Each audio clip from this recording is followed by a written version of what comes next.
പാർലമെന്റിന്റെ ശൈത്യകാല സമ്മേളനം ഇന്ന് തീരുന്നു. യെസ്, അങ്ങനെ സംഭവബഹുലമായ ഒരു പാർലമെന്റ് സമ്മേളന കാലയളവ് കൂടിയാണ് അവസാനിക്കുന്നത്. ഇന്നലെ നമ്മുടെ മഹാത്മാഗാന്ധി തൊഴിലുറപ്പ് പദ്ധതി പേര് മാറ്റി അതിനെ ഭേദഗതി ചെയ്ത് അത് പാസ്സാക്കുകയും ചെയ്തപ്പോൾ പ്രതിപക്ഷ പ്രതിഷേധത്തെ അവഗണിച്ചാണ് തൊഴിലുറപ്പ് ഭേദഗതി ബിൽ രാജ്യസഭ കൂടി പാസ്സാക്കിയത്. രാജ്യസഭയിൽ രാത്രി 12 മണിക്ക് ശേഷവും നടന്ന ചർച്ചകൾക്ക് പിന്നാലെയാണ് ബില്ല് പാസ്സാക്കിയത്. ദേശീയ ഗ്രാമീണ തൊഴിലുറപ്പ് പദ്ധതി നിയമം ഇനി മുതൽ VBG റാംജി എന്ന പേരിലാണ് അറിയപ്പെടുന്നത്.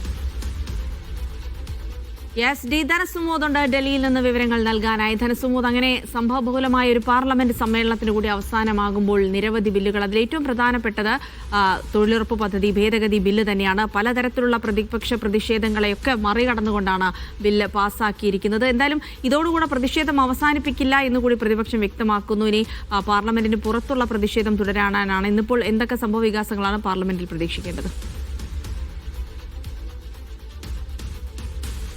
പാർലമെന്റ് ഇന്ന് അവസാന ദിവസമാണെങ്കിൽ പോലും ഇന്ന് നടക്കാൻ തീരെ സാധ്യതയില്ല എന്ന് തന്നെയാണ് നമ്മൾ രാവിലെ സംസാരിച്ചപ്പോൾ എംപിമാർ പറയുന്നത്. കാര്യം ഈ തൊഴിലുറപ്പ് പദ്ധതിയുടെ പേര് മാറ്റം മാത്രമല്ല, അതിൽ തൊഴിൽ എന്നുള്ളതൊരു അവകാശമായി മാറ്റുന്ന ഒരു നിയമം തന്നെയായിരുന്നു. തൊഴിലെ ആ ഉറപ്പ് തന്നെയാണ് എടുത്തു മാറ്റിയിരിക്കുന്നത്.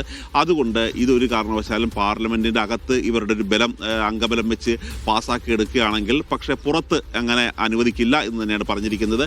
കാര്യം ജയിലുകൾ നിറക്കാൻ തയ്യാറായിക്കോളൂ എന്നുള്ള ഒരു മുന്നറിയിപ്പ് തന്നെയാണ് കോൺഗ്രസ് അധ്യക്ഷൻ മല്ലികാർജ്ജുന ഖാർഗെ നൽകിയിരിക്കുന്നത്. ഇന്നലെ 24 മണിക്കൂറുകളിൽ തന്നെയാണ് ഈ ബില്ല് ലോക്സഭയിലെത്തി രാജ്യവ്യാപകമായി സമരം നടത്തിയത്. കോൺഗ്രസ് അതിൻ്റെ ചൂട് പിടിച്ചുകൊണ്ട് മറ്റു പാർട്ടികളും ഇപ്പോൾ സമരത്തിലേക്ക് കടക്കുകയാണ്. 22, 23 തുടങ്ങിയ ദിവസങ്ങളിലൊക്കെ ഇനി സമരമാണ് ഇടതുപക്ഷം അടക്കം ഇപ്പോൾ പറഞ്ഞിരിക്കുന്നത്. ഇതുകൂടാതെ ഇനിയിപ്പോൾ കർഷക പ്രക്ഷോഭം മാതൃകയിൽ തന്നെ തൊഴിലുറപ്പ് തൊഴിലാളികൾ രാജസ്ഥാനിലും ഹരിയാനയിലും ഉൾപ്പെടെയുള്ള സ്ഥലങ്ങളിൽ നിന്നും ഡൽഹിയിലേക്ക് എത്തുകയും അങ്ങനെ വലിയ തരത്തിലുള്ള ഒരു സമരം നേരിടാനാണ് ഇപ്പോൾ തയ്യാറെടുത്തിരിക്കുന്നത് കേന്ദ്ര സർക്കാർ. അതുകൊണ്ട് ഒരു കാരണവശാലും ഇതിനോട് ഈ തരത്തിലുള്ള സമരത്തോട് ഒരു വിട്ടുവീഴ്ചയും ഉണ്ടാവില്ല എന്ന നിലപാട് തന്നെ കേന്ദ്രവും ഇപ്പോൾ പുലർത്തി കഴിഞ്ഞിട്ടുണ്ട്. അതുകൊണ്ട് ഇന്നിപ്പോൾ ഡൽഹിയിൽ അന്തരീക്ഷ മലിനീകരണം വളരെ രൂക്ഷമാണ്. ഇതുമായി ബന്ധപ്പെട്ട ചർച്ചകളാണ് ഇന്ന് നടക്കേണ്ടത്. പക്ഷേ പാർലമെന്റിന്റെ ഈ ശൈത്യകാല സമ്മേളനത്തിൽ ഇതുവരെ കാണാത്ത തരത്തിലുള്ള ഒരു പ്രതിഷേധ പരിപാടികളാണ് ഇന്നലെ കണ്ടത്. ഹൈബി ഈഡൻ, ഡി കുര്യാക്കോസ് തുടങ്ങിയ എംപിമാർ സെക്രട്ടറി ജനറലിന്റെ ചേംബറിൽ മേശപ്പുറത്ത് കയറി നിന്ന് പ്രതിഷേധിക്കുകയായിരുന്നു ചെയ്തത്.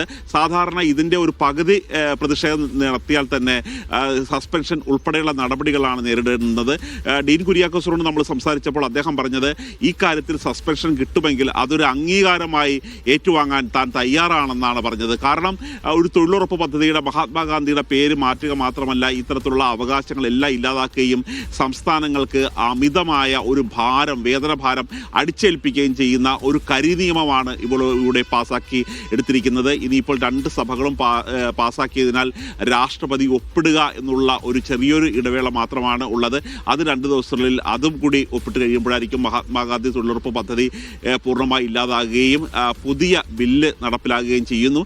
അതുകൊണ്ട് ഈ നിയമം പാർലമെന്റിൽ പാസാക്കിയാൽ പോലും ഒരു താഴെത്തട്ടിൽ ജനങ്ങൾക്കിടയിൽ ഇത് നടപ്പാക്കാൻ അനുവദിക്കില്ല എന്ന് തന്നെയാണ് ഇന്ത്യ സഖ്യം ഒരുമിച്ച്